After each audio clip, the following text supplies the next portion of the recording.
Alright, if you follow my channel, you know that I'm into live bears, the wild type live bears, the rare stuff. I finally got what may be the rarest live bear in the hobby, but I don't know if I can keep it alive. Stay tuned and we'll talk about it.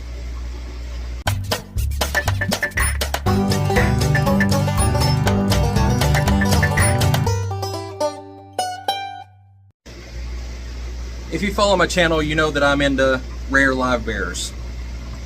The wild types that are hard to find, that are endangered in the wild, maybe even extinct in the wild. That's what I enjoy keeping. I've got something that might be the rarest live bear in the hobby. I've only seen them 3 times in the hobby, and that's all been from the same person, and they had to go to Uruguay to pick it up. It's not something that's commonly found in your pet stores, or I've never even seen it at an ALA convention or a rare fish auction or anything like that. They may have been there and not where I was, but I've never seen these fish except from, in a roundabout way, this one person picking them up, and they've shared them with a couple people, and I've saw those other couple people keeping them. So cool, right? I've got maybe the rarest live bear in the hobby. Only a handful of people keep them. What's the problem, right? Well, here's the problem. I don't know if I can keep them alive. It's going to be my new little project thing of really struggling with this fish. Seeing if I can keep them alive, see if I can get them to breed before the parents just give in to the stress of me trying to keep them, and how good I can do. Okay, so I keep all these other live bears and they do okay and stuff like that, but what's the issue with this one? These specific fish come from streams in Uruguay. Uruguay streams are cooler water, so it's a temperate fish. And you may have seen in some other videos or live streams where I talk about how warm it gets out here in the fish room. Normal days, I'm hitting right around 80, maybe 78 as my average temperature. It can get up like 82. The lowest it will ever get out here is 75. Well, with that's the exception with right now. Right now I've got the air conditioner turned on a little harder, and I don't know if you can hear it on the camera, but it's working even harder, and we've got it down to just above 74. These fish coming from their cool water streams like a max temperature of 75. So that's the problem. My fish room will get at its coolest at or above their maximum temperature. That's why I pretty much quit keeping goodeids. I only have like 2 species right now, and trying to figure out how to keep those above their maximum temperature. These guys I picked up knowing that they were one of the rarest fish in the hobby, knowing that my fish room gets too hot for them, but knowing that I really, really wanted to keep them. This fish, I haven't even told you what it is. It's I'll try the Latin name first, the scientific name. Sonestrodon decamaculatus, or something like that. The name is bigger than the fish is. So its most common name is the 10-spot live bear.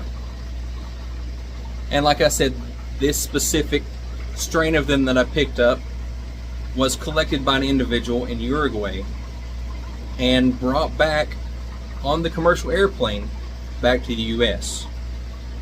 And it's only from that one collection that I know of anybody in the whole US keeping this fish.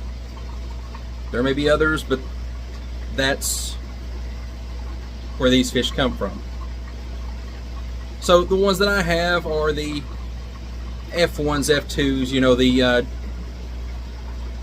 children of those originally collected.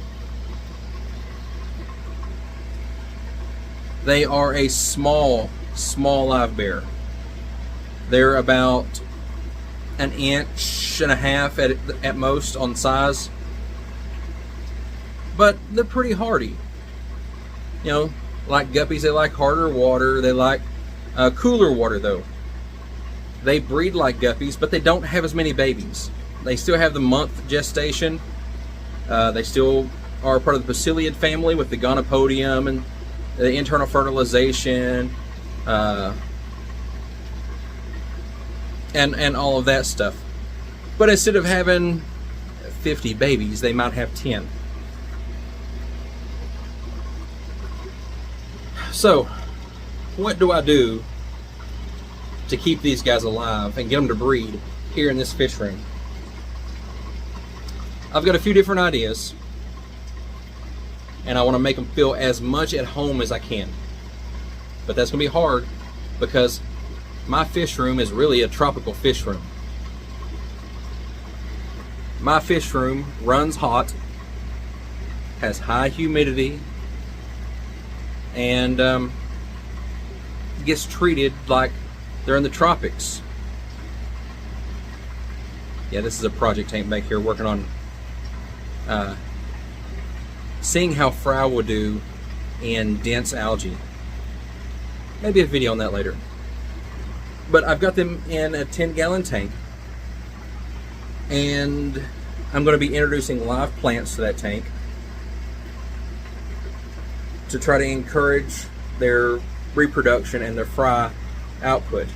Because if I can get babies born in this fish room from them and raised up, they will be a lot more hardy than their parents were. Each generation raised in a certain environment is a little stronger than the ones before them. I've got the tank down there on the floor. That's why I keep looking down there. The lower in the fish room, the cooler it will be. Heat rises. I got them right here under the air conditioner. The air conditioner is right behind the camera. So that's why you might be able to be hearing it. So this end of the fish room is the coolest. So I got them on the coolest end on the floor, which is going to be the coolest spot. And they're in a 10-gallon tank. We're going to try it in the beginning with no lid. Decided to get a tripod and switch angles here because I wanted to show you something. We're going to do the tank for now with an open lid. Hopefully, these fish aren't known for jumping, so hopefully that'll be good for them to let the evaporation from the tank cool the water. Evaporative cooling is a real thing that you can drop the temperature in your tank just by the evaporation. Kind of like sweating. Like here in the fish room, when it's really hot, I'll sweat, and we sweat because as the water evaporates off of our skin, we cool down. So I was talking about my situation here in the fish room with someone from ZooMed, and they suggested a product to me. So I ended up purchasing their AquaCool aquarium cooling fan. So I'm going to try that out to see how it goes. I'm going to add that to the 10-gallon tank and see how that helps to cool it down. I may do a product review on it later. Let me know if you would like that. The idea behind it is it's a fan that blows air across the top of the tank and encourages more evaporative cooling to cool the tank down. And it I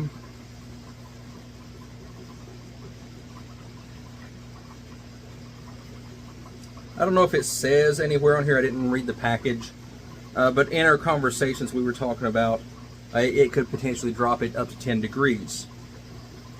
But that would be great. That would get them right in the sweet spot of where they would want to be. So we'll try that out. And like I said, I'm going to put some live plants in there to try to encourage the breeding and stuff. I need to pick out which plants I want to go in there. Right now I've just got some young val and some hornwort. The 10-spot live bearers are really hardy eaters. They'll eat about anything, but their mouth is really small. They, the Sinestrodon part of their name comes from basically a rough translation of tooth scraper, in that they'll scrape algae and detritus off of rocks in their native habitat. So I need to try to grow a little algae in the tank without it getting overtaken by algae. So I need to put a light on the tank. LEDs are great in that they don't put out a lot of heat, so that will help also. So I hate floating plants, but I might look at getting some of the larger floating plants to go in that tank to kind of keep some shade also. I'm going back and forth because they need a lot for the algae, but the shade will help keep it cool. I don't know, what do you think?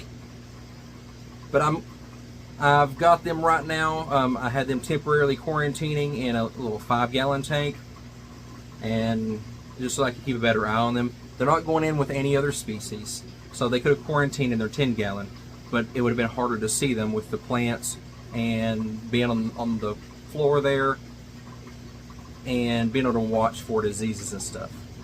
So I've moved them from that. They are in the 10-gallon floating at the moment to get transitioned into the 10-gallon, into their hopefully will be their permanent home. I'm going to keep an eye on it and give you updates if you like as we keep them, and hopefully we'll get fry soon. I start off with 2 pairs, and I'm going to add this cooling fan to it, and we'll see how it does. Wish me luck, and let me know, is this fish as rare as I suspect it to be, or have you kept them? Have you heard of them? I find very little information out there on them, and as far as like on YouTube and even on the internet as far as like Google and stuff. Very little information on keeping them and videos of them and all of that. So I'm going off of the descriptions of their wild habitat and the 2 to 3 people that I know that have been keeping them and breeding them from that one source that brought them back from Uruguay. Have you faced a challenge like this? And if so, what was it? And if you've got tips for me of how to keep these little guys cool, let me know in the comments. I'm going to throw this on the tank and let the fish go. Wish me luck. We'll see you later.